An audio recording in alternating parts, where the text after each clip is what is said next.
దేవుని యొక్క నామమునకు మహిమ కలుగును గాక. మరి ఈ రోజు దేవుడు నీతో నాతో మనందరితో మాట్లాడబోచున్నాడు. ఆదికాండము గత వారము 3వ అధ్యాయము నుంచి 7 వచనముల వరకు మనం ధ్యానించి ఉన్నాం. ఆ యొక్క పరిస్థితుల్లో సర్పము కుయుక్తి కలిగి ఉన్నదని, ఆ ఫలములు తినటానికి అవ్వతో మాట్లాడిందని, అవి తింటే ఏమి జరిగింది అనేటువంటి మాటలను మనం ఇంతకు ముందు మనము చూసాము. సర్పం యొక్క పరిస్థితి ఎలా ఉంది, ఎలా మాట్లాడింది, ఎలా వారిని టెంప్ట్ చేసింది అనేటువంటి చూసాం. ఈ 8వ వచనం నుంచి 13వ వచనం మనం చూస్తే, వారు పండు తిన్న తర్వాత వారికి దిగంబరులమయ్యామని తెలిసిన తర్వాత వారు కనిపించుకోకుండా వెళ్ళిపోయారు. 8 నుంచి 13 వచనములు చూస్తే, చల్లపూట ఆదామును అతని భార్యయు తోటలో సంచరించుచున్న దేవుడైన యెహోవా స్వరమును విని. ఇక్కడ దేవుడు సాయంకాలపు చల్లగాలిలో నడిచాడంటే దేవుడు నడవట్లేదు. అక్కడ దేవుడికి శరీరం లేదు, ఆయన ఆత్మగా ఉన్నారు. ఆయన సంచారం చేస్తూ ఉన్నప్పుడు అప్పుడు వారు స్వరం విని వారు దాగుకొనిరి అనేటువంటి మాటను మనం చూస్తూ ఉన్నాం. చూడండి, అక్కడ దేవుడు తన సన్నిధిని ప్రకటిస్తూ ఉన్నాడు. అంతేకాదు, పాపానికి ముందు దేవుని సన్నిధి భయంగా లేదు, ఆనందంగా ఉంది. కానీ పాపం చేసిన వెంటనే వీరిలోనికి ఏమొచ్చింది? భయం వచ్చేసింది. 9వ వచనము చూసినట్లయితే, దేవుడైన యెహోవా ఆదామును పిలిచి నువ్వు ఎక్కడున్నావని. దేవుడు ఏమంటున్నాడో తెలుసా? నువ్వు ఎక్కడున్నావు ఆదాం? మరి ఆయన దేవుడు కదా, మరి దేవుడికి తెలియదా ఎక్కడున్నాడో? ఆదాం దేవుడికి తెలియదా? తెలుసు. మరి ఎందుకు అడిగాడంటే, దేవుడు చివరి వరకు కూడా మనిషికి అవకాశం ఇస్తూ ఉంటాడు. ఒకవేళ ఏ పాపం అయితే చేస్తావో ఆ పాపము ఎలా వచ్చింది, దేని ద్వారా వచ్చింది అనేది మనం తెలుసుకోవాలని దేవుడు క్వశ్చన్ చేస్తూ ఉంటారు. ఒక పల్లెటూరులో ఒక అతను దొంగతనం చేసి అరటికాయ తోటలో దాక్కున్నాడంట. దాక్కున్నవాడు ఎలా దాక్కున్నాడు తెలుసా? ఒక కాలు కనిపించేలాగా, ఒక షర్ట్ సగం చెయ్యి కనిపించేలాగా దాక్కున్నాడు. చూసాడు. ఇతను చూసి గబక్కన వెళ్ళి పట్టుకోకుండా, నువ్వు ఎక్కడున్నావో మర్యాదగా బయటకు రావాలంటున్నాడు. ఎందుకు? ఇది భయం. మనిషికి భయం అనేది ఏర్పడుతుంది కనుక తన తప్పును తెలుసుకుంటాడు. వెంటనే పట్టుకుంటే తన తప్పుని తెలుసుకోడు. పిల్లలు కూడా అంతే. ఏమైనా తిన్నావంటే నేను తినలేదని అంటారు. లేదు, నువ్వు అప్పుడే వెంటనే కొట్టావనుకో యాక్షన్ ఏముండదు. నువ్వు కొట్టకోకుండా లోపల ఉన్నప్పుడు ఇక్కడే కర్ర సౌండ్ నువ్వు శబ్దం చేయి, ఇక్కడ బయట ఉండి వామ్మో వస్తుంది నేను అయిపోయాను ఈరోజు. సో మనిషికి కొంత సమయం అనేది ఇవ్వటం ద్వారా తను కొంత సిట్రైట్ చేసుకుంటాడు. నేనేం చేశాను అనేటువంటి స్థితిని దేవుడు అడుగుతున్నాడు. ఇక్కడ తీర్పు గురించి కాదు, నువ్వు ఎక్కడున్నావు అని అంటాం. దాన్ని శిక్షించడానికి కాదు, రక్షణ కోసం ఆయన పిలుస్తూ ఉన్నాడు. దేవుడికి మహిమ కలుగును గాక. ఆదాము ఎందుకు దేవుని స్వరానికి భయపడ్డాడు? 3వ అధ్యాయం 10వ వచనములో అతను భయపడ్డాడు అనేటువంటి మాటను వినినప్పుడు, అందుకతడు నేను తోటలో నీ స్వరం వినినప్పుడు దిగంబరిగా నుంటిని గనుక భయపడి దాగుకొంటిని అని అన్నాడు. ఇక్కడ ఈ మాట చూస్తే దాగుకోవటం ఎందుకు అనంటే, భయం అనేది పాపం చేయటం ద్వారా భయం అనేది వచ్చింది. దేవుని స్వరం అంత ముందు విన్నప్పుడు ఆనందంగా ఉంది, ఆహ్లాదంగా ఉంది, చాలా సంతోషంగా ఉంది. అదే దేవుని స్వరం వినటం ద్వారా భయం అక్కడికి వచ్చింది. ఈ భయము దేని వల్ల వస్తుందంటే, పాపం ద్వారా గిల్టీనెస్ వచ్చింది, షేమ్ వచ్చింది, సపరేషన్ వచ్చింది. సపరేషన్ అంటే వేరన్నాడు. అంటే పాపం మనిషిని దేవుడి నుండి దూరం చేస్తుంది అనేటువంటి మాటను మనం చూస్తున్నాం. తర్వాత దేవుడు అంటాడు 11వ వచనంలో, నీవు దిగంబరివని నీకు తెలిపిన వాడెవరు? దేవుడు సమాచారం కోసం కాదు, పాపం ఎక్కడి నుంచి వచ్చిందో గుర్తించమని మరొకసారి ఆదామును అడుగుతూ ఉన్నాడు. నీకు చెప్పిన వాడెవరు? ఎవరు చెప్పారో తెలియదా? తనకి తెలుసు. దేవుడు ప్రతి సందర్భంలో అడుగుతానే ఉంటారు. ఈ ఆదాము అవ్వ ఇద్దరు వివాహం అయిన తర్వాత ఎంత కాలం నుంచి ఉన్నారో ఆ జర్నీ మనకు తెలియదు. ఈ 8వ వచనం దగ్గరకు వచ్చిన తర్వాత ఆడ కమ్యూనికేషన్ కట్ అయి వీరు దాక్కున్న వెంటనే దేవుడు పిలిచి అడుగుతూ ఉన్నాడు, ఎక్కడున్నావు? నిన్ను తినొద్దని చెప్పిన వాడు ఎవడు, లేదా తినమని చెప్పినటువంటి వాడు ఎవడు నీకు అనే క్వశ్చన్ ఎందుకు వేస్తున్నాడంటే, దేవుడు ఇంకను అవకాశం ఇస్తూనే ఉన్నాడు. అప్పుడు చూడండి 12లో ఉంది, 12వ వచనం, అందుకు ఆదాము నాతో ఉండుటకు నీవు నాకిచ్చిన ఈ స్త్రీయే. చూసారా, పాపం వచ్చిన వెంటనే బాధ్యత తప్పించుకునే ప్రయత్నం చేస్తున్నాడు. మనిషి కూడా పాపం వచ్చిన వెంటనే బాధ్యత నుంచి తప్పించుకుంటారు. అతను ఎవరిని అంటున్నాడు తెలుసా? అవ్వను నిందిస్తున్నాడు, దేవుణ్ణి పరోక్షంగా నిందిస్తున్నాడు. నువ్విచ్చావే, నువ్విచ్చావు, నువ్వు ఇవ్వటం వల్ల ఇది అనే మాటను మనం చూస్తున్నాం. ఇక్కడ పాప లక్షణాలు ఇక్కడ మనం చూడగలము. బాధ్యత నుంచి తప్పించుకోవడం, నిందారోపణ చేస్తున్నాడు, సమర్థించుకుంటున్నాడు. ఆమె ఇచ్చింది కాబట్టి నేను తిన్నాను అని అంటున్నాడు. దేవుడు అప్పుడు కూడా అడుగుతూ ఉన్నాడు. ఇన్ని క్వశ్చన్లు ఎందుకు వేశాడు? బైబిల్ గ్రంథంలో సింపుల్ గా మనకు అనిపిస్తూ ఉంటది. ఎక్కడున్నావు, ఎందుకు తిన్నావు, తినమని చెప్పిన వాడెవడు అని క్వశ్చన్లు చూస్తాం. గానీ ఈ క్వశ్చన్ల అర్థం దేవుడు శిక్షించటానికి కాదు. ఈ క్వశ్చన్లు యొక్క అర్థం ఏంటో తెలుసా? దేవుడు ఎందుకు ఈ మాటలు చెప్తున్నాడంటే ఇంకనూ అవకాశం ఇస్తున్నాడు. ఒకవేళ వారు దేవుడు తప్పైపోయింది ప్రభువా క్షమించమన్న అన్నట్లయితే ఎలా ఉండేదో పరిస్థితి. కానీ వారు ఆ మాట అనటం లేదు. మరొక వచనం చూడండి, 13. నేను ఫాస్ట్ గా వెళ్ళిపోతాను. స్త్రీతో నీవు చేసినది ఏమిటని అడగగా, స్త్రీ సర్పము నన్ను మోసపుచ్చినందువల్ల నేను తింటున్నా. ఎవరిమేం చెప్తుంది? సర్పం దాన్ని నిందిస్తూ ఉంది. నా నిర్ణయం కాదయ్యా, నువ్వు దీన్ని చేసావు, ఇది వచ్చి నన్ను ఇలా చేయటం వల్ల నేను ఇలా చేశాను అనేటువంటి మాటను చూస్తున్నా. ఈ వచనాల యొక్క మెయిన్ భావం ఏంటంటే సీకింగ్ గాడ్, అంటే దేవుడు వెతుకుతున్నాడు, మాట్లాడుతున్నాడు, అవకాశం ఇస్తున్నాడు, వెంటనే నాశనం చేయటం లేదు. ఈ రోజుల్లో కూడా దేవుడు నిన్ను వెతుకుతూ ఉన్నాడు. నువ్వు ఎక్కడున్నా, ఏ ఊరిలో ఉన్నా, ఏ స్థలంలో ఉన్నా, దేవుడు నిన్ను వెతుకుతూ ఉన్నాడు. దేవుడు నీతో మాట్లాడుతున్నాడు, ఫోన్ ద్వారా మాట్లాడుతున్నాడు, సేవకుల ద్వారా మాట్లాడుతున్నాడు, మీటింగుల ద్వారా మాట్లాడుతున్నాడు. నువ్వు ఎక్కడుంటే అక్కడ దేవుడు మాటలు నీకు అందిస్తూ ఉన్నాడు. అంతేకాదు, మూడోది అవకాశం ఇస్తున్నాడు, మారమంటున్నాడు, జీవితాన్ని సరి చేసుకోమంటున్నాడు. అనేకమైన అవకాశాలను ప్రభు ఇస్తూ ఉన్నాడు. అంటే వెంటనే నాశనం చేయటం లేదు. నాలుగోది ఏంటో తెలుసా? వెంటనే ఆయన నాశనం చేయటం లేదు. ఒకవేళ తప్పు చేసినటువంటి వాడిని చంపుకుంటూ పోతే ఆయన దేవుడు కానే కాదు. తప్పు చేసేది తను చంపేయటం, మరొక అతను తప్పు చేస్తే చంపేసుకుంటూ వెళ్ళిపోతే అది దేవుడు కానే కాదు. ఎలా చెప్పగలమనంటే దేవుడు నశించిన దాన్ని వెతక రక్షించటానికి మనుష్య కుమారుడి లోకములోనికి వచ్చాడు. గట్టిగా చప్పట్లు కొట్టండి. హల్లెలూయా. లోకాసు వార్త 19వ అధ్యాయం 10వ వచనములో ఉంటది, నశించిన దాన్ని వెతక రక్షించటానికి మనుష్య కుమారుడు ఈ లోకములోనికి వచ్చెను. ఏమి నశించింది? మానవుని యొక్క దేహం మహిమ నశించింది. ఈ నశించినటువంటి మనిషిని వెతకటానికి మనుష్య కుమారుడు 2025 సంవత్సరాల క్రితం భూలోకానికి వచ్చి నీతో నాతో మాట్లాడుతున్నాడు. నిన్ను నన్ను వెతుకుతూ ఉన్నాడు. నీకు నాకు అవకాశాన్ని ఇస్తున్నాడు. నిన్ను నన్ను నాశనము చేయకోకుండా కాపాడుచూ ఉన్నాడు. హల్లెలూయా. ఎందుకంత ప్రేమ? ఎందుకో తెలుసా? ఆయన స్వరూపములో ఉన్నాం కనుక.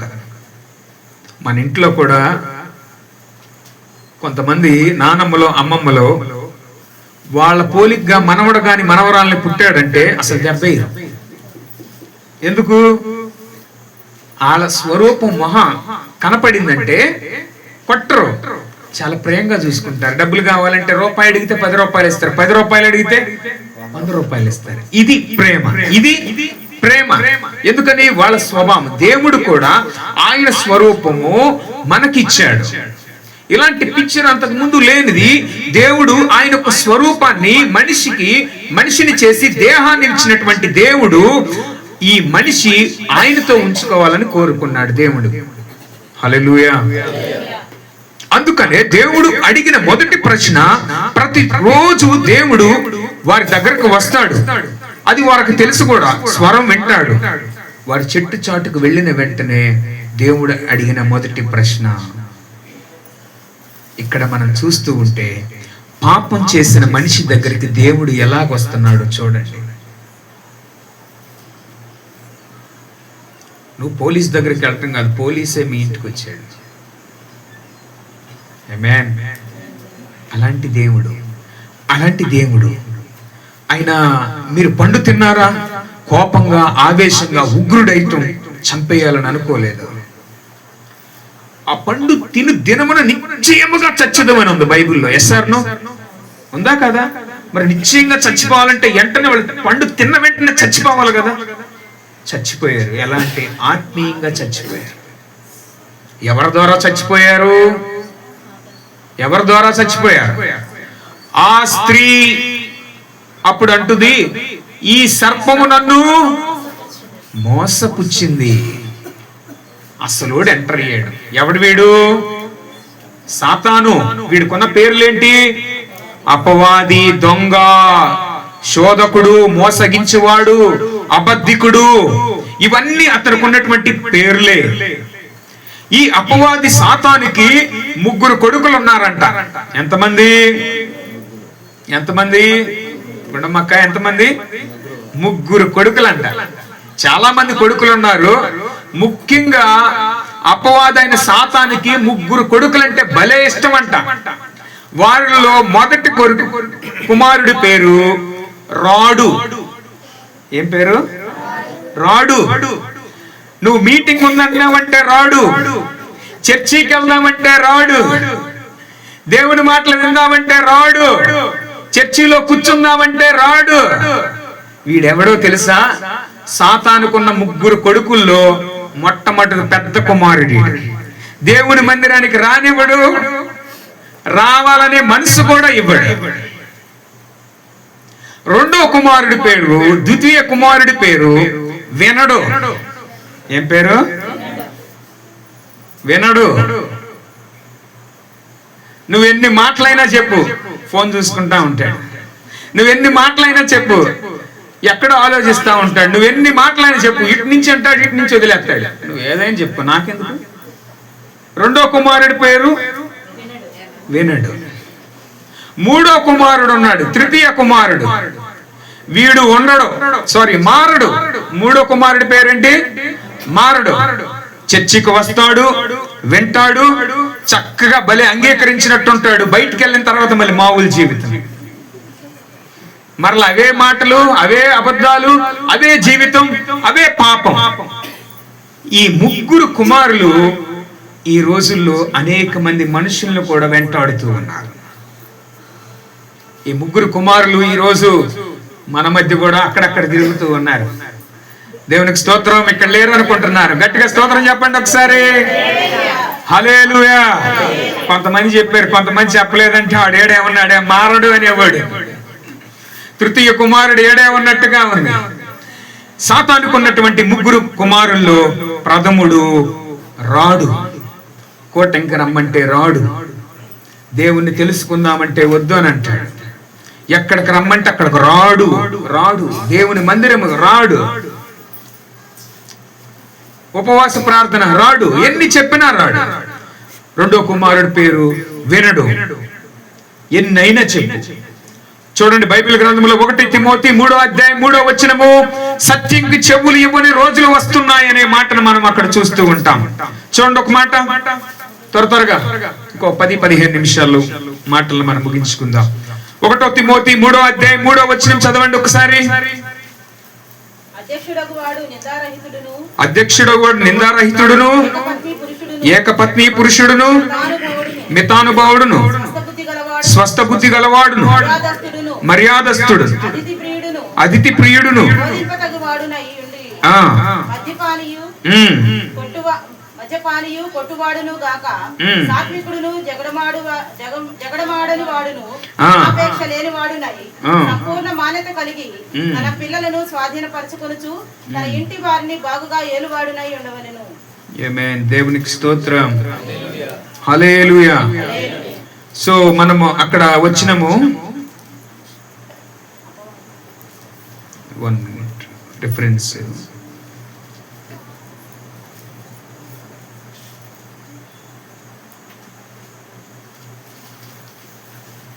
రెండో తిమోతి చూడండి ఒకసారి. 3:3 అంత్య దినముల్లో అపాయకరమైన కాలములు వచ్చినవని తెలుసుకొనుము. ఎలాగనగా మనుషులు స్వార్థప్రియులను, ధనాపేక్షణలు, బెంకములాడు వారును, అహంకారులు, దూషకులు, తల్లిదండ్రులకు అవిధేయులు, కృతజ్ఞత లేని వారు, అపవిత్రులు, అనురాగరహితులు, అతిద్వేషులు, అపవాదకులు, అజితేంద్రియులు, క్రూరులు, సజ్జన ద్వేషులు, ద్రోహులు, మూర్ఖులు, గర్భాంధులు, దేవుడి కంటే సుఖానుభవమును ఎక్కువగా ప్రేమించువారు.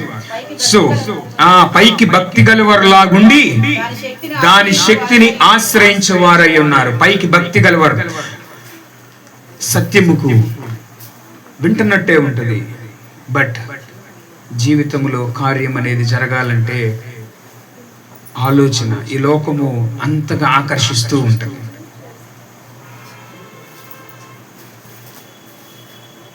సత్యముకు చోటివ్వనటువంటి రోజులు ఈ రోజుల్లో కూడా మనం అవే చూస్తున్నాం. ఈ రోజుల్లో ఉంటారు కొంతమంది, పెద్దమ్మా, పెదనాన్న ఈ మాట విన్నావా, అట్టయిందంటగా, వాళ్ళకి ఇట్టయిందంటగా, వాళ్ళకి ఇది అయిందంటగా, తెలుసా పెద్దమ్మా,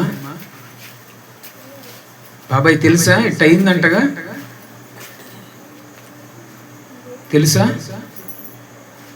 అని అడిగి అంతా చెప్పి, బాబాయ్ మళ్ళీ ఎవరికి చెప్పబాక నేను చెప్పానండి, బాబాయ్ ఎవరికి చెప్పబాక, నీకు మాత్రమే చెప్పాను, నేను ఇంకెవరికి చెప్పలేదని అంటది. ఊరు మొత్తం చెప్పొచ్చు.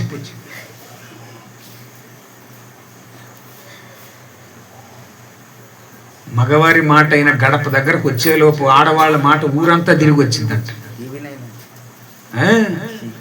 టీవీ 9 అంటే అందుకనే స్ప్రెడ్డింగ్ బాగా అవ్వాలనే సర్పము ఆడవారిలోనికే వచ్చింది.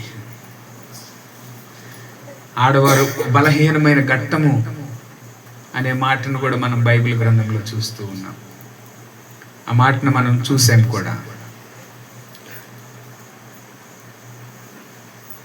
అందరికి చెప్పి ఎవరికి చెప్పొద్దు అని అంటారు. అందరి దగ్గర ఇదే మాట చెప్పొస్తా ఉంటారు. ఊరు మొత్తం వెళ్ళిపోయింది, ఎవరికి చెప్పాక నేను చెప్పాను. మనుషుల యొక్క తీరు ఇలాగే ఉంటుంది. సత్యముకు చెవి ఇవ్వనటువంటి రోజులు వస్తున్నాయి. సత్యాన్ని వినరు. చెడు తొందరగా స్ప్రెడ్ అవుతుంది. చెడు తొందరగా అనేకమైన ప్రాంతాలకు వెళ్ళిపోతూ ఉంది.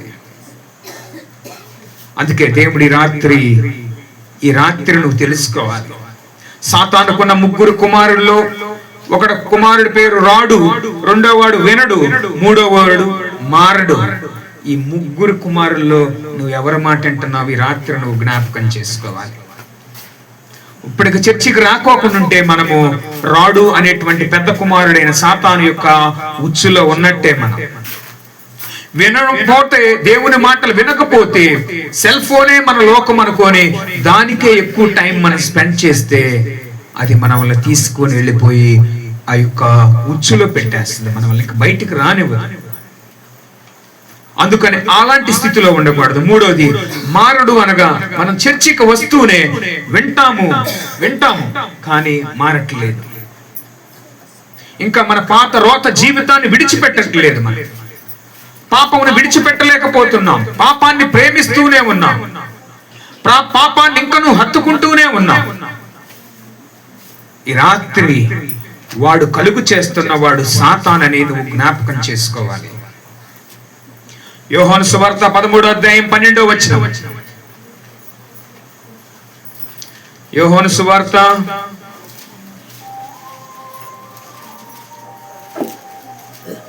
13వ వచనం, 13వ అధ్యాయము 2వ వచనం.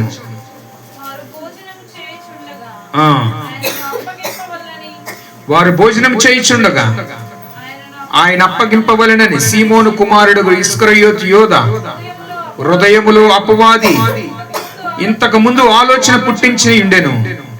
చాలు. అపవాది అనే సాతాను ఏం చేస్తాడంటే మొట్టమొదటిగా ఆలోచన పుట్టిస్తాడు. ఏం చేస్తాడు? ఆలోచన పుట్టిస్తాడు.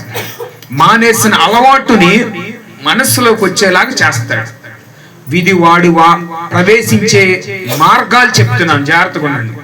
వాడు ఒక మానవ దేహంలోనికి వెళ్ళాగొస్తాడంటే ఆలోచన ద్వారా ప్రవేశిస్తాడు. నెంబర్ 1 పాయింట్ ఏంటి? నెంబర్ 1 పాయింట్ ఆలోచన పుట్టిస్తాడు. తర్వాత అవకాశం కోసం అపవాది ఎదురు చూస్తూ ఉంటాడు. ఏ టైంలో దొరికింది? ఈ రోజు దొరకలేదా, రేపు దొరుకుతాడు కదా, రేపు దొరకలేదా ఎల్లుండి దొరుకుతాడు కదా, పోనీ ఈ నెలలో కొంచెం ప్రార్థనకి వెళ్తున్నాడులే, కొంచెం తగ్గించాడు కదా, వచ్చే నెలలో ఎడకపోతాడు, వచ్చే సంవత్సరం ఎడకపోతాడు, ఎప్పటికైనా మన అకౌంట్లో రాకుండా ఉంటాడా అని అవకాశం కోసం అపవాది చూస్తూ ఉంటాడు. మనం చచ్చేంత వరకు పడకపోతే పాపములో ఇప్పుడు దొరుకుతాడా, ఈ క్షణం దొరుకుతాడని మనమైనా కొన్ని వదిలిపెడతామేమో, కానీ అపవాది మాత్రం వెంటాడుతూనే ఉంటాడు. ఏ పాయింట్లో దొరుకుతాడు? ఏది నీ బలహీనత, ఏది నీ బలహీనతో దాని మీదే ఫోకస్ చేస్తాడు. ఆదామును శోధించవచ్చు కదా సర్పము, ఎందుకు మరి స్త్రీనే శోధించిందంటే ఆదాము యొక్క గుండె ఎక్కడ ఉంటుందో సర్పం చూసేసింది. ఆదాము గుండె ఎవరో తెలుసా? అవ్వ. ఆదాము గుండె ఎవరు? అవ్వ. తెలీదా మీకు? నా మాంసములో నా మాంసం అని అన్నాడు కదా, గుర్తుందా మీకు? వాక్యం 2వ అధ్యాయంలో చూసాం మనం. నా ఎముకల్లో ఒక ఎముక అని అన్నాడు. ఆదాము పాపములో పడడ కనుక తన వీక్నెస్ తన వైఫే, అందుకనే భార్య ద్వారా అటాక్ చేసింది. వివాహమైంది, చక్కగా ఉన్నారు, చక్కని జంట, చూడముచ్చటగా ఉన్నారు. ఆదాము చాలా చక్కగా ఉన్నారు. ఎంత చక్కగా ఉన్నారంటే పెళ్ళైన కొత్తలో ఉన్నటువంటి భార్యాభర్తలు ఎంత అన్యోన్యంగా ఉంటారు. అసలు పెళ్లి రోజు ప్రమాణాలు చూస్తే ఆశ్చర్యం వేస్తుంది. వ్యాధి ఎందును, బాధ ఎందును, ఆరోగ్యం ఎందును లోబడి ఉంటాను. అసలు ఎంత నటన, యాక్టింగ్, అసలు నాస్కార్ అవార్డు ఇవ్వాలి. అసలు మాటలు రానట్టు చెబుతారు. మైకులు ఇంకొకటి అంటారు, కుర్రోడు కథ పెద్దగా చెప్పారండి, మాకు వినపడలేదు పెళ్లి కూతురు మాట అని అంటాడు. అసలు మాటలు లేనట్టు దేనిని ఆశించాడు, దేనిని ఆశించను అని అంటాడు అబ్బాయి.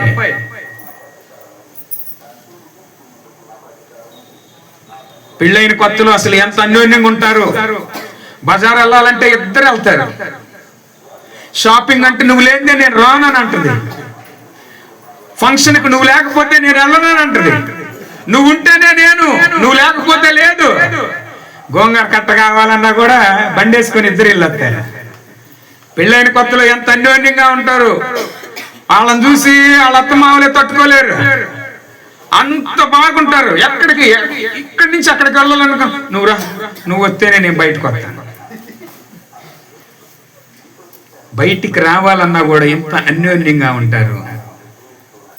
ఇలాగే ఒక కుటుంబం పెళ్ళయిందంట. పాస్టర్ గారు అడిగారంట, ఎలా ఉందయ్యా జీవితం అని అన్నాడంట. అయ్యా జీవితం మామూలుగా లేదండి పాస్టర్ గారు, పరమగీతం లాగా ఉంది అన్నాడంట.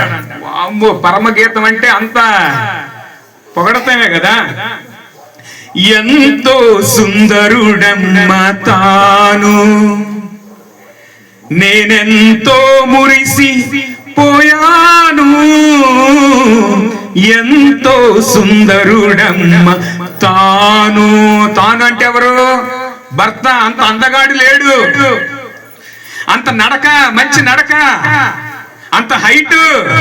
అబ్బో మా ఆయన ఏం పాడుతాడు, పెళ్ళైన కొత్తలో బండి పాడుతుంటే అమ్మో ఏం స్పీడ్, దాటేస్తుంటే అబ్బా ఏం థ్రిల్ గా ఉంటుందో పెళ్ళైన కొత్తలో. ఎంతగా అంటే అంతగా పెళ్ళైన కొత్తలో ఎంత అంటే భార్య భర్తలు అంతగా ఏకమైపోయి ఒకే మాట, ఒకే మాట, ఒకే బాటగా ఉంటారు. అదే 2 సంవత్సరాల తర్వాత కనిపించాడంట పాస్టర్ గారికి. ఎడబ్బాయి ఎలా ఉందిరా, పెళ్ళై 2 సంవత్సరాలు అవుతుంది, ఎలా ఉంది అన్నాడంట. సామెతల గ్రంథం లాగా ఉంది అయ్యగారు అన్నాడంట. దేవునికి మహిమ కలిగింది కాక. సామెతల గ్రంథం అంటే ఏంటి? జ్ఞానం. నీకెంత వస్తున్నాయి, నాకెంత వస్తున్నాయి, ఇక rules, calculation, multiplication, addition, subtraction ఇక స్టార్ట్ అయినాయి. జ్ఞానం కనపడుతుందంట. సామెతల గ్రంథం లాగా ఉందంట. అవునబ్బాయి అట్టుందంటరా, సరే పోలేదా పో అని అన్నాడంట. మరొక 2 సంవత్సరాల తర్వాత 6 సంవత్సరాల తర్వాత మళ్ళీ పాస్టర్ గారికి కనపడ్డాడంట. అప్పుడు ఏందో మెత్తగా వెళ్తున్నాడంట. పాస్టర్ గారు చూసి, అబ్బాయి ఏమైందిరా, ఏంటి అట్టున్నావు అన్నాడంట.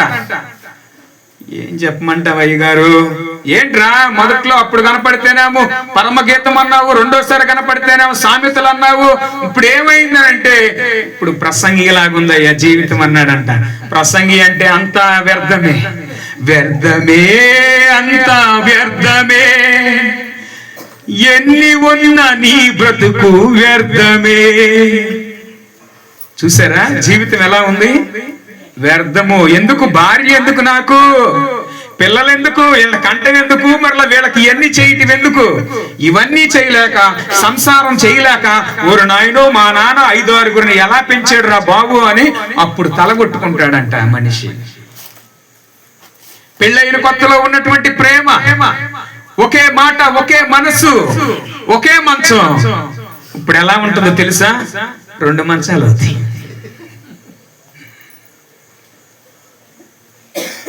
ఇప్పుడు బండి మీద వెళ్తుంటే మెల్లిగా పోనీ, ఏందా స్పీడ్ అనేది. ఒకప్పుడు ఈ స్పీడ్ మెచ్చుకున్నామే, ఇప్పుడు ఏమనేది తెలుసా, ఒక్కటేసిద్ది, లేదంటే మెల్లగా పోనీ, ఏందా స్పీడ్. రోజు బండి మీద వెళ్తుంటే నన్ను చూసి గిచ్చుతుంది భర్తని, ఎందుకు మెల్లగా పోనీ. అప్పుడు అదే స్పీడ్ మెచ్చుకున్నావు, ఇప్పుడు ఇదే స్పీడ్ ఏమైందో తెలుసా, సమస్య అయింది. ఎక్కడికి పడితే అక్కడికి వెళ్ళినటువంటి వారు, నువ్వు నడుము ముందు చేయి పట్టుకో నడవడు, నువ్వా నేను వస్తా. ఇప్పుడే ఎలా ఉందో తెలుసా, నువ్వా నేను వస్తా, నువ్వు వెళ్ళు, నాకు కుదరగా నువ్వు వెళ్ళు. అప్పటికి ఇప్పటికి మనిషి తత్వం మారినా దేవుని తత్వం మారలా. దేవునికి స్తోత్రం. మనిషి రకరకాలుగా మారుతున్నాడు. మనిషి సిచ్యువేషన్ తగ్గట్టు మారుతున్నాడు. మనిషి డబ్బుకు తగ్గట్టుగా మారుతున్నాడు. మనిషి పరిస్థితులు తగ్గట్టుగా మారుతున్నాడు. పరిస్థితులు తగ్గట్టుగా ప్రేమను ఇస్తున్నాడు. మనిషిలో ఇన్ని మార్పులు కనపడుతున్నాయి. కానీ ఒక ఆయన వెరీ స్పెషల్. నీవు మారినా ఆయన మారలేదు. నువ్వు దూరమైనా నేను దూరం అవ్వలేదు అంటున్నాడు. నువ్వు మర్చిపోయినా నేను మర్చిపోలేదు అంటున్నాడు. నువ్వు దూరంగా జీవిస్తున్నా నేను నీ దగ్గరగా వస్తానంటున్నాడు. ఎందుకు ఆయనకు నువ్వంటే ప్రేమ, ఎందుకో నువ్వంటే ఆయనకి అంత ఇష్టం, ఎందుకో నువ్వంటే ఆయనకి ఆ ప్రేమ. ఆ దేవాతి దేవుడు నిన్ను నన్ను ఇంకను ప్రేమిస్తూనే ఉన్నాడు. దేవునికి మహిమ కలుగును గాక. హల్లెలూయా. ఆయనకి నీవు నేనంటే చాలా ఇష్టం. మనిషి మారొచ్చేమో కానీ దేవుడు మారేవాడు కాదు. దేవునికి మహిమ కలుగును గాక. హల్లెలూయా. ఈ సాతాను అనేక విధాలుగా డైవర్ట్ చేస్తూ ఉంటాడు. డైరెక్ట్ గా ఆదామును టచ్ చేయలేక అవ్వను పట్టుకున్నాడు. ఈ రోజుల్లో కూడా అతని బలహీనత అవ్వ కనుక అవ్వలోనికి వెళ్ళింది. ఈ రాత్రి నీవు ఈ వాక్యం వినటానికి వచ్చిన ప్రియ సహోదరి సహోదరుడా, దేవుడు నీతో మాట్లాడుతున్నాడు. నీ బలహీనత ఏదో దాన్నే టార్గెట్ చేస్తాడు. నోటి ద్వారా ఏమైతే పాపం చేస్తున్నావో ఆ బలహీనతనే మనసులోనికి ఇస్తాడు. తాగటం కావచ్చు, సిగరెట్ కావచ్చు, మందు కావచ్చు, ఏవైతే ఉన్నాయో నీ బలహీనత చాలా నాగ్గా చెప్తాడు. ఒక్కసారి మానేస్తే హెల్త్ పాడైద్దిరా, అట్ట మారుతావు, ఎందుకు మారకూడదు, ఆర్గాన్స్ దెబ్బతింటే మెల్లమెల్లగా మాను అని అంటాడు. నువ్వు తాగొద్దు, వాడు అమ్మటెళ్ళి కూర్చో, మామూలుగా వాళ్ళు మందు తాగితే నువ్వు దంచపు తాగురా, ఏమైంది, నేను తాగమని అంటలే, వాళ్ళ తాగితే నువ్వు అది తాగొద్దు, తాగు. చాలా నాగ్గా ప్లాన్ చేస్తాడు. నీకు తెలియకోకుండానే వెళ్ళిపోయేలాగా చేస్తాడు. కొంతమందికి మందు బానిస అయితే, కొంతమందికి సిగరెట్, స్మోకింగ్, ఆల్కహాల్, కొన్ని వ్యసనాలు వారికి బలహీనత ఏమో. కొంతమందికి మొబైల్ బలహీనత ఏమో. అనేకమైన సినిమా మూవీస్ రాకముందే దీంట్లో సెర్చ్ చేసేస్తాం, రాకముందే ఎక్కడ దొరికిద్దని. ఇది కూడా అపవాది ప్లానింగ్. ఇది కూడా ఎవరి ప్లానింగ్? అపవాది స్కెచ్ వేస్తాడు. నిన్ను దేవుడి దగ్గరకు రానివ్వడు, దేవుడిని తెలుసుకోనివ్వడు, దేవుడు మాటలు లొంగనివ్వడు, వాక్యంని వినకోకుండా చేస్తాడు, వినినా మర్చిపోయేలాగా చేస్తాడు. ఒకవేళ మర్చిపోకుండా హృదయంలో దాచుకున్న భార్య ద్వారా నీకు శోధనలు వస్తాయి, లేదా భర్త ద్వారా నీకు శోధనలు వస్తాయి. ఇవి రెండు జయించావంటే ఉద్యోగంలో శ్రమలు నీకు ప్రారంభమవుతాయి. ఉద్యోగంలో కూడా నువ్వు జయించావంటే అనారోగ్య సమస్యలు అనేవి ప్రారంభమవుతా ఉంటాయి. ఈ సమస్యలు అనేవి అపవాది కలుగు చేస్తూనే ఉంటాడు. ఈ శోధనలు దేవుడి ద్వారా రావట్లేదు, అపవాది అయిన సాతానే కలుగు చేస్తున్నాడు. ఎందుకు కలుగు చేస్తున్నాడంటే వాడి గురి, వాడి లక్ష్యము కేవలం నిన్ను కన్నీళ్లు పెట్టేలాగా చేయటమే, కేవలం నువ్వు దేవుడికి దూరం అయ్యేలాగా చేయటమే, కేవలం నిన్ను దాక్కునేలాగా చేయటమే. ఆదాము అదే చేశాడు. పాపం వచ్చిన వెంటనే, పాపం చేసిన వెంటనే దాక్కున్నాడంట. భయం వచ్చేసింది. ఈ రోజుల్లో పాపం చేసిన ప్రతి ఒక్క పర్సన్ లో ఉండేటువంటిది ఏంటో తెలుసా? భయం. భయం. ఈ భయమే అనేక మంది సూసైడ్ చేసుకుంటున్నారు. భయంకి ఒంటరితనం అనే భయం, ఆర్థిక సమస్యలనే భయం, ఫ్యానుకొకడు, మందొకడు, ఏది పడితే అది తాగుతూ వారి యొక్క దేహాన్ని అపవాదని సాతాను ముగించి వేస్తుంది. ఒంటరితనం ఒక సమస్య, ఆర్థిక సమస్యలు ఒక సమస్య. నీ ఒంటరివి, నీకెవ్వరు లేరనే ఫీలింగ్ తీసుకొచ్చి అపవాది సాతాను మనుషుల్ని ఇలాగే కలుగు చేస్తూ ఉంది. మొన్న హైదరాబాద్ లో ఒక సంఘటన జరిగింది. విజయశాంతి రెడ్డి అనేటువంటి ఆమె ఇప్పటికి కూడా కేసు మిస్టరీగానే ఉంది. ఏం జరిగిందో తెలుసా? తను ఏం జరిగిందో మనకు తెలియదు, కానీ అక్కడ కనపడుతున్నటువంటి సీసీ కెమెరా ఫుటేజ్ చూస్తే మాత్రం తన ఇద్దరు పిల్లల్ని, కొడుకుని కుమారుడిని, శ్రీ చైతన్య కాలేజ్లో, మంచి కాలేజ్లో చదువుతూ ఉన్నారు, ఇంటర్మీడియట్ చదువుతున్నారు పిల్లలు. వారి ఇరువురిని తీసుకొని రైల్వే ట్రాక్ మీదకి వెళ్ళిపోయి గూడ్స్ బండి వస్తే దాని కింద ముగ్గురు వెళ్ళి పడిపోయారు. తన బ్యాక్గ్రౌండ్ మనం చెక్ చేస్తే వెల్ ఫ్యామిలీ, సాఫ్ట్వేర్ ఇంజనీర్. తన భర్త దుబాయ్లో ఉంటాడు, మంచి జాబ్, కొత్తగా పిల్లల భవిష్యత్తు కోసం మంచి ఇల్లు కట్టిస్తుంది. పిల్లలేమో హాస్టల్లో ఉండి చదువుకుంటారు, భర్త ఏమో అక్కడ దుబాయ్లో ఉంటాడు. తను ఒంటరిగా ఉంటుంది.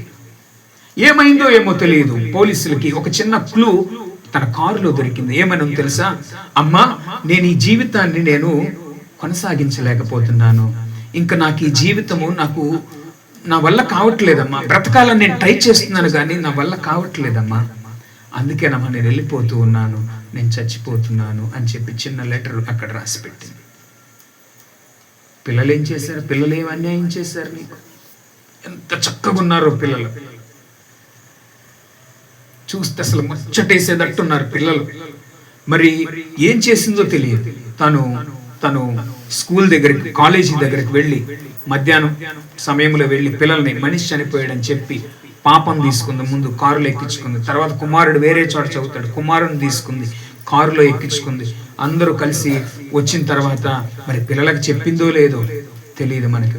ఒకవేళ చెప్పినా, మమ్మీ ఇలా చేయటం తప్పు మమ్మీ, చచ్చిపోవటం తప్పు మమ్మీ, అలా చెయ్యకూడదు మమ్మీ అని ఇంటర్మీడియట్ చదివే పిల్లలు ఎందుకు ధైర్యాన్ని ఇవ్వలేకపోయారు తన తల్లికి? ఒకవేళ చెప్పినా కూడా మా మమ్మీని మేము విడిచిపెట్టి ఉండలేమని అన్నారేమో పిల్లలు, మనకు తెలియదు. కానీ పిల్లలు వెళుతూ ఉన్నప్పుడు 5-6 సీసీ ఫుటేజ్ చూస్తుంటే వాళ్ళ మమ్మీ అమ్మటే గొర్రెల్లాగా నడుచుకుంటూ వెళ్ళిపోతున్నారు. తను అనుకుంది, నేను లేకపోతే నా పిల్లలు ఏమైపోతారు, కాబట్టి నా పిల్లలు నా దగ్గర ఉంచుకోవాలని అనుకుంది. ఎంత ఫూలిష్ థింగ్ అది. చచ్చిపోయిన తర్వాత ఎవరికి ఎవరు అవుతారు? చచ్చిపోయిన తర్వాత కూడా కలిసి ఉండటం అనేది హైలీ ఇంపాసిబుల్. అది పిల్లలు అనలేదు.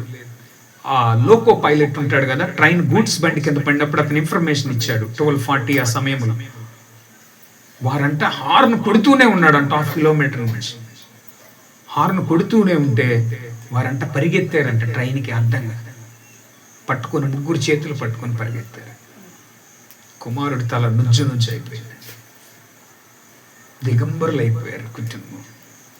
మంచి ఇల్లు కడుతుంది, డబ్బుంది, పిల్లల మంచి చదువు. ఎందుకు దూరం అయ్యారో తెలుసా? ఒంటరితనం. ఈ ఒంటరితనం కలుగు చేసేది ఎవడో తెలుసా? ఈ రాత్రి మీకు చెప్తూ ఉన్నాను, అనేక మంది యూట్యూబ్లో కూడా చూస్తూ ఉన్నారు. సహోదరులారా, ఈ ఒంటరితనాన్ని కలుగు చేసి అపవాదనే సాతాను నువ్వు దాక్కునేలాగా, నువ్వు భయపడేలాగా, ఇక నీ జీవితం వేస్ట్, ఇక నీ వల్ల కాదు, నీ జీవితం అయిపోయిందనేలాగా చేస్తాడు.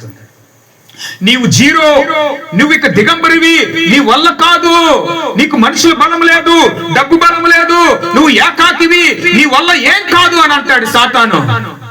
కానీ బైబిల్లో ఉన్న దేవుడు చెప్తూ ఉన్నాడు, నువ్వు జీరోగా ఉంటే నిన్ను హీరో చేస్తాననేవాడు మన దేవుడు. నువ్వు పడిపోయిన స్థితిలో ఉంటే లేవనెత్తుతానంటున్నాడు. ఒకవేళ భక్తిలో నువ్వు ఇంకా తక్కువలో ఉంటే పైకి లేపుతానంటున్నాడు. నీ హృదయంలో ఆయనకు చోటిస్తే, నీ హృదయమును ఆయనకి ఇస్తే, నీ జీవితాన్ని సరి చేసుకుంటే నీ జీవితాన్ని అద్భుతంగా చేస్తానంటున్నాడు ప్రభు. నీ జీవితాన్ని మారుస్తానంటున్నాడు. అనేక మందికి మాదిరిగా చేస్తానంటున్నాడు. అనేక మందికి రోల్ మోడల్ గా చేస్తాను అంటున్నాడు దేవుడు. నువ్వు ఆనందంగా ఉంటే ఆనందపడేవాడు మన దేవుడు. నువ్వు సంతోషంగా ఉంటే సంతోషించే ఆయన వాడు. నువ్వు ఆరోగ్యంగా ఉంటే ఆయన సంతోషించేటువంటి దేవుడు మన దేవుడు. అపవాదనే సాతాను ఏం కలుగు చేసిందో తెలుసా? వీరు దిగంబరులు అయ్యేలాగా చేసింది, భయం కలుగు చేసింది, సిగ్గు వచ్చేలాగా చేసింది. ఎంత దాకంటే ఇంకా మనము చంపేస్తాడేమో దేవుడు అన్న దాకా వెళ్ళిపోయారు వీళ్ళు. ఈ లోకంలో కూడా అదే చేస్తుంది అపవాదనే సాతాను. నా మాటలను ముగించి వేస్తున్నాను. ఈ రాత్రి నువ్వెవరి మాట వింటావు? తప్పించుకోవచ్చు. ఆదాము తప్పించుకోవటానికి, ఎస్కేప్ అవటానికి ప్రయత్నం చేశాడు. నువ్వు నా కోసం ఆదాము అవ్వం చేసావు కదా, అవ్వే ఇస్తే తిన్నాను. అవ్వ, ఓ స్త్రీ నువ్వేం చేసావనంటే, ఆ సర్పం నన్ను మోసపుచ్చింది అని అన్నాడు. అయ్యా తప్పయిందయ్యా, తప్పయింది, క్షమించన్నట్టయితే ఎలా ఉండేది? పోనీ అవ్వ తింటే తింది, ఆదాము తినకోకుండా ఉన్నట్లయితే ఆదాము నిత్యము సజీవంగా ఉండేవాడు. కానీ ఆదాము ఏమనుకున్నాడు తెలుసా? ఇదే భార్య భర్తలే, కొంప మునిగేది ఏళ్ళ దగ్గరే. కిందగా ఇచ్చి చచ్చిపోతే నేనెట్ట బతకాలనుకున్నాడు ఆదాము. ఏమి లేకపోతే నేను ఉండలేను, తిని తినమని చచ్చిద్దని అన్నాడు. చస్తారని అన్నాడుగా దేవుడు. ఆమె లేకపోతే నేను ఏడ ఉండగలను? ఆమెను చంపేస్తే మరి నేను? అందుకనే ఆదాము కూడా తినేశాడండి. అవ్వ కోసం తిన్నాడు. మన భక్తి ఒకళ్ళ గురించి ఉండకూడదు ఎప్పుడు కూడా. నీ భక్తి నీకు ధైర్యం పుట్టింపదా అన్నది బైబిల్లో. నువ్వేం చేయాలో తెలుసా? ఏం చేయాలంటే దేవుని భయం భక్తి కలిగి జీవించాలి. లేకపోతే అపవాదనే సాతాను వీళ్ళ కలుగు చేసినటువంటిది తర్వాత మరణానికి అప్పగించింది. తర్వాత వచ్చే వారం మనం ధ్యానం చేద్దాము. అపవాదనే సాతాను మామూలు వ్యక్తి కాదు. మన కుటుంబాల్ని, మనవల్ని శోధనలోనికి, బాధల్లోనికి, కష్టాల్లోనికి, ఇబ్బందుల్లోనికి, భయాన్ని కలుగు చేయాలని చూస్తూ ఉన్నాడు. కానీ దేవుడు ఎందుకు వీరిని క్వశ్చన్లు అడిగాడో తెలుసా? అవకాశం ఇస్తున్నాడు దేవుడు. ఎప్పటికైనా నీ తప్పు తెలుసుకుంటావా అని ఈ రాత్రి ప్రభు అడుగుతున్నాడు. నువ్వేం తప్పు చేస్తున్నావో నీకు తెలుసా? ఏ సమయము నువ్వు కిల్ చేస్తున్నావో తెలుసా?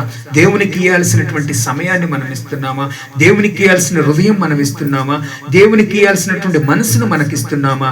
నువ్వు ఇవ్వాలని దేవుడు ఇప్పుడు కూడా అడుగుతూనే ఉన్నాడు. నీకు సమయం ఇస్తున్నాడు. అన్న, అక్క, చెల్లి, తమ్ముడు, అన్న, దేవుడు నీతో, నాతో, మనందరితో మాట్లాడుతున్నాడు కదా. నీ హృదయంలో చోటివు. అపవాది ఉండకోకుండా బయటికి వెళ్ళిపోతాడు. ఎవడైనా నువ్వు నా స్వరం విని తలుపు తీసిన ఎడల నేను వాడితో కలిసి భోజనం చేస్తానంటున్నాడు. దేవుడు బంధుత్వం కోరుకుంటున్నాడు. అపవాది మన శత్రువు అయితే దేవుడు మన బంధువు అయి ఉన్నాడు. బంధుత్వం కోరుకుంటున్నాడు. అలాంటి దేవుడిని హృదయంలోనికి కావాలంటే చిన్న మాట ప్రార్థన చేద్దామా? అందరూ కళ్ళు మూసుకోండి, చిన్న మాట ప్రార్థన చేద్దాం. దేవా, ఈ రాత్రి మీరు మాతో మాట్లాడారయ్యా. ప్రేమ గల తండ్రి, మీకు వందనాలు చెల్లిస్తున్నాం. నీ కృప మాపై ఉంచారయ్యా. అయ్యా, ఇప్పటికి కూడా మేము ఎస్కేప్ అయితే అయ్యా మీరు అడుగుచూ ఉన్నారయ్యా. నశించిన దాన్ని వెతికి రక్షించడానికే మనిషి కుమారుడు వచ్చాడని అన్ని లేఖనాలు తెలియచేస్తూ ఉన్నాయి. నశించింది నేనే ప్రభు. నన్ను వెతకటానికి, నన్ను రక్షించడానికి వచ్చారా ప్రభు? దేవుడు అడిగినాడు, నువ్వెక్కడ ఉన్నావని. నూతన నిబంధనలో యేసు వచ్చి మనిషిని వెతుకటానికి మొదటి ఛాయగా కనిపిస్తూ ఉంది. పాపం చేసిన మనిషి దేవుని నుండి పారిపోతాడు. దేవుడు మాత్రం మనిషిని వెతుకుతున్నాడు. ఈ రాత్రి దేవుడు నీతో మాట్లాడాడు కదా. దేవుడు అంటున్నాడు, నీకు అవకాశం ఇస్తున్నాను అంటున్నాడు. నీతో ఎన్నోసార్లు మాట్లాడాను అంటున్నాడు. నిన్ను ఇంకా నువ్వు వెతుకుతున్నాను అంటున్నాడు. ఆయన సన్నిధిలో ఉండాలని. మనల్ని నాశనం చేయటం లేదు దేవుడు. ఆదాము నాశనం చేయలేదు దేవుడు. వారి తప్పు తెలుసుకోవాలని దేవుడు ఎన్ని అవకాశాలు ఇచ్చాడు. ఈ రాత్రి మనందరం కూడా అయ్యా నన్ను క్షమించయ్యా, నా తప్పు నాకు తెలుస్తుంది, సమయాన్ని వ్యర్థం చేస్తున్నా, వ్యర్థమైన వాటిని నా కంటి ద్వారా చూసి నేను తృప్తిపరుస్తున్నానయ్యా. అపవాది మోసగించే ఆలోచనలు ఇస్తున్నాడయ్యా. నా నోటి ద్వారా అనేకమైన పాపపు అలవాట్లు వ్యసనాలకు వెళుతూ ఉన్నానయ్యా. అయ్యా నన్ను క్షమించవా, నన్ను నీ బిడ్డగా చేసుకోవా, అయ్యా నన్ను నీ బిడ్డగా చేసుకోవని ఒక మాట అంటావా. నీ కోసం నేను ప్రార్థన చేస్తాను. నువ్వు బలవంతుడుగా ఉండాలి, శక్తిమంతుడుగా ఉండాలి, దేవుని దృష్టిలో నువ్వు హీరోలాగా ఉండాలని కోరుకుంటున్నాడు. నువ్వు పైవాడుగా ఉండాలనుకుంటున్నాడు దేవుడు. ఒక్క మాట చెప్పి నీ జీవితాన్ని మార్చేస్తాడు. అబద్ధాలు, బూతులు, మోసము, దొంగతనము, వ్యభిచారము ఇవన్నీ దేవుడు నువ్వు విడిచిపెడితే నిన్ను గొప్పగా ఆశీర్వదించాలని దేవుడు కోరుకుంటున్నాడు. నీ జీవితంలో దేవుడికి స్థలం ఇస్తావా? పరిశుద్ధాత్ముడు మాట్లాడుతూ ఉన్నాడు. అయ్యా మీకు వందనాలయ్యా, నాతో కలిసి నాయన సహోదరి సహోదరులు ఏకీవించిన ప్రార్థన బట్టి మీకు వందనాలు చెల్లిస్తూ ఉన్నాను. అయ్యా వాక్యం విత్తబడి బిడ్డల్ని మీరు బలపరచండి, పరిశుద్ధంగా జీవించాలి ప్రభు. ఈ మీటింగ్లు, కూటాలు, అనేకమైన సందర్భాల్లో నాయన మీరు మాట్లాడేది కేవలం మనిషి పరిశుద్ధంగా జీవించాలనే ముఖ్య ఉద్దేశం ప్రభువా. అలాంటి జీవితం మీరు మాకు దయచేయమని. మా పాపము విడిచిపెడుతున్నాం, మేము దాక్కునేవారుగా ఉండకూడదయ్యా, మిమ్మల్ని ఎదుర్కొనేవారు లాగా ఉండాలయ్యా. పెండ్లి కుమారుడుగా నువ్వు వచ్చినప్పుడు వధువు సంఘంగా మేము సిద్ధపడి మిమ్మల్ని ఎదుర్కొనేవారుగా ఉండాలి ప్రభు. ఆ రీతిగా మమ్మల్ని బలపరచమని, నడిపించమని సమస్త మహిమ మీకు చెల్లిస్తూ ఈ ప్రార్థన మీరు విన్నందుకు వందనాలు చెల్లిస్తూ బిడ్డల్ని, కుటుంబాన్ని మీ చేతులకు అప్పగించుకుంటూ ఈ ప్రార్థన మా ప్రభువును రక్షకుడైన యేసుక్రీస్తు వారి యొక్క పరిశుద్ధమైన నామములో అడుగుతున్నాము తండ్రి, ఆమేన్. అందరికి వందనములు. మంచిది. ఈ సమయంలో ఇంకొక ప్రకటన